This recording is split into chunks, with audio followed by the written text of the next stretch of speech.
Hello viewers and welcome to the Defense Scope. I've got two really important updates for you. First, there's news about Pakistan Air Force acquiring the J-35 and the timeline related to that aircraft. The second big update is about our indigenous air defense system, and there's a major development coming from China on that front. We'll be discussing all of it. So, this video is going to be super important. You've got to watch till the end. But before that, don't forget to subscribe to the channel. So, if you've done that, please make sure to like this video and subscribe to the channel. First of all, the standoff or the conflict that was about to start between India and Pakistan has now ended for the time being. The ceasefire has already been established. So, the active conflict situation is postponed for now. But now, a very important phase begins for both armies, whether it's the Pakistan Armed Forces or the Indian Armed Forces. For the armed forces of both countries, right now, a really important phase has started, and that phase is all about reassessment. It means that during these last 7 to 8 days of conflict or standoff, both countries are rethinking all the mistakes their armed forces made and where they were at a disadvantage. Talking about India, they obviously found themselves at a clear disadvantage from day one, especially when about 5 of their aircraft got shot down. There was a huge blunder that we saw from the Indian side. Then, when drone attacks came from the Pakistan side, our multi-launch rocket systems attacked their military bases. Their air defense systems sort of failed at that point. The impact happened inside the canal. Udhampur, Jammu, Adampur, Srinagar. All these air bases and military bases were hit, and even some of our air bases on the Pakistan side were impacted. This means the labs within their air defense capability, both of them. It exists on the sides. At the same time, when it comes to India's Air Force doctrine and air warfare strategy, India is lagging behind and needs to rethink that. Talking about Pakistan, we've gained some air superiority in the last 7 to 8 days, and we need to build on that. We have to maintain long-term superiority over India. At the same time, wherever we have gaps in our capabilities, whether in our air defense systems or any other systems, we need to address those. During the conflict, we noticed some capability gaps, and they're being addressed as quickly as possible.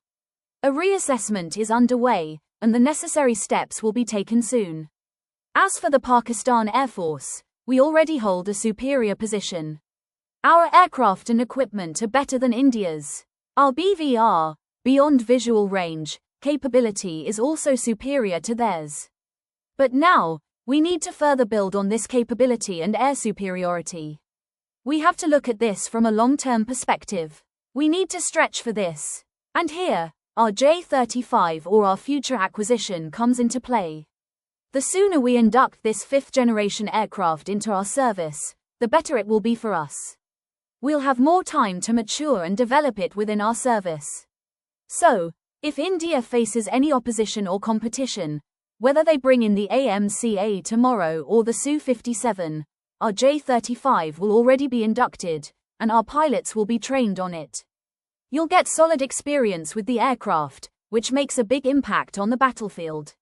Related to this, there's some great news from China. They've sped up the delivery schedule of the J-35 planes for Pakistan. The timeline for the J-35s, which was about 5.5 to 6 months, has been shortened. So now, these aircraft will be provided to the Pakistan Air Force within 5 to 6 months, meaning they'll get them faster than expected. And there's a really good chance this will happen within that time frame. It looks like by the end of this year, this aircraft will start being delivered to Pakistan, or at least the first batch will land there. After that, the process of getting it operational in the Pakistan Air Force can begin as soon as possible. And once, as you know, stealth aircraft arrive, they come with a lot of advantages. I don't need to explain that here. I'm sure you all know how difficult it is to detect stealth aircraft. Enemy aircraft can be spotted from quite a long distance.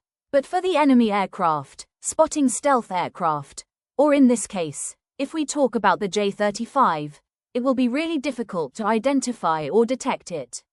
So once the J-35 comes in, Pakistan will have an unparalleled advantage over India, which we'll be able to make great use of. Now, moving on to the second topic, the Pakistan Army and Air Force have decided that our shore-raid capabilities are. The short-range air defense capabilities will be increased further, with priority this time given to our indigenous systems. In other words, more air defense systems will be inducted here, and the focus will be on indigenous air defense systems. The process for developing these indigenous systems has been sped up, and China will also help us with this. China will share its critical air defense technology with Pakistan. We are working on developing different types of short and medium-range air defense systems right now. We've already made really good progress. Once these indigenous systems are developed, the Pakistan Air Force will induct a large number of them into their service, and at the same time, the Pakistan Army Air Defense Corps will also include these systems in their services. This will significantly boost our air defense capabilities, especially